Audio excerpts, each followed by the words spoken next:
Certainly through from the 20s on, while it was thriving as a major artery of America, it was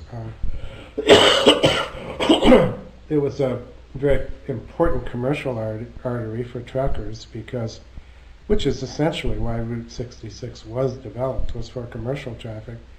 It was considered the fair weather road west compared to the northern routes. And so truckers certainly could run into weather problems in the Midwest and in Arizona, and even maybe a little in New Mexico and Oklahoma, and Texas, but nothing at all like traveling the northern route.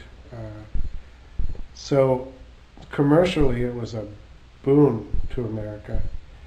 Then as the war years developed, it was very important as a means of driving the various convoys from east to west. Certainly the GIs, like Mary Lou's dad, traveling back and forth between the air base out here in Riverside and the one in Belleville, Illinois. He was in the Air Force.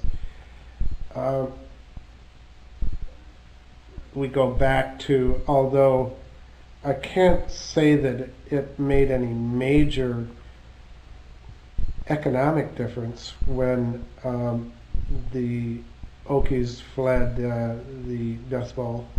It certainly did to them, but it's a more colorful era than a particularly viable economic period. Very tragic, of course, too. So it was very important to America, the most important road to Americans' economy.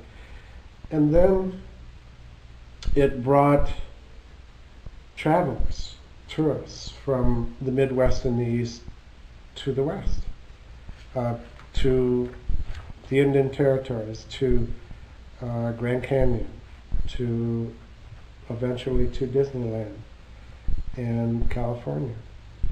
And a lot of those people didn't come back. They they decided California was a pretty neat place, and they stayed, figuratively and literally. And so it was entirely responsible for the great migration west and the development here that followed. Today, as you suggested, it's essentially of historic value.